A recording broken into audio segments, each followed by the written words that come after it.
ভাইয়া আসসালামু আলাইকুম। ওয়ালাইকুম আসসালাম। কি রে, কেমন আছিস? হ্যাঁ ভাইয়া ভালো আছি, তুমি কেমন আছো? হ্যাঁ, আলহামদুলিল্লাহ ভালো আছি। ভাইয়া তোমার সাথে একটা কথা আছে। কি কথা বল। কালকে আমার মেয়ের জন্মদিন, ওর ইচ্ছা তোমার সাথে কেক কাটবে। আরে এ তো খুব ভালো কথা, ঠিক আছে চলে আয়। ঠিক আছে ভাইয়া, কালকে আসবো।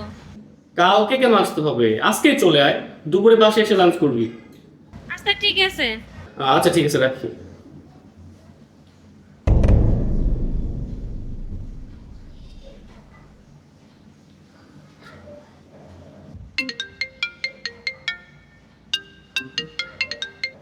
হ্যালো।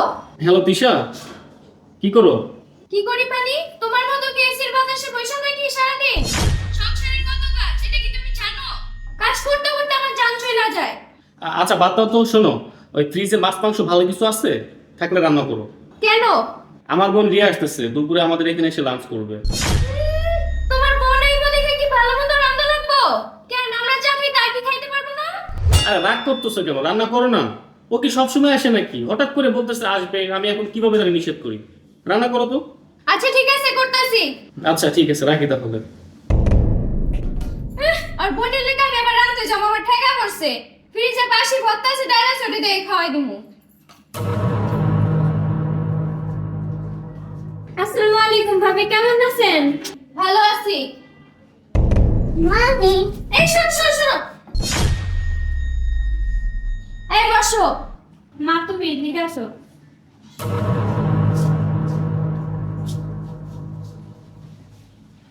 তো ভাইয়ের বাসায় আবার কয়দিনের জন্য আসছো? ভাবি কালকের দিনটা থেকে চলে যাও। আচ্ছা ঠিক আছে, ফ্রেশ হও, খাবার দিতেছি।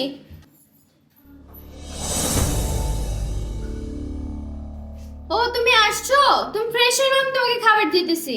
আচ্ছা, ওই রিয়ার মেয়ে খাইছে? তোমার কি মনে হয় তোমার বোনকে কি আমি না খাওয়া রাখছি? আরে ভাইয়া তুমি আসছো?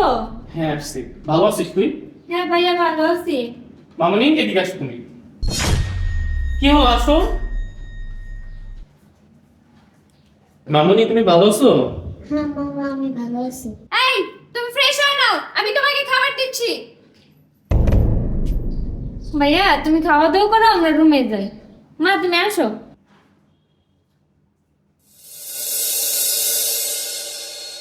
এই দাঁড়াও, ওয়াশরুমে পড়ে যাও।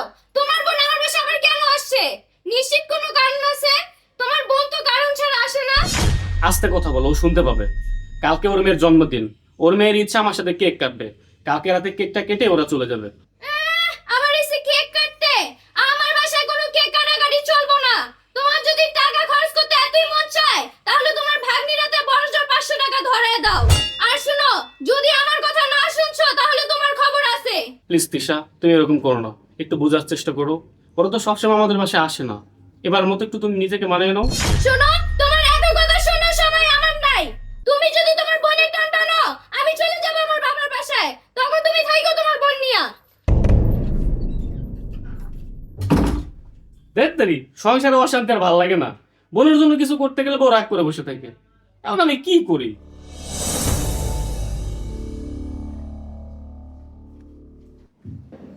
মামা, তুমি কি জানো আজকে আমার জন্মদিন? সরি মামা, আমি না একদম ভুলে গেছি আজকে তোমার জন্মদিন। কেন মামা, তোমাকে 500 টাকা দিলাম জন্মদিন উপলক্ষে, এটা দিয়ে তুমি কিছু কিনে খেও। হ্যাঁ আমার কথা মতো ও 500 টাকা দিছে, তাহলে তো দেখা যায় আমার কথাই চলতেছে। আচ্ছা তুমি তাদের অফিসে যাও, এদেরকে আমি দেখতেছি।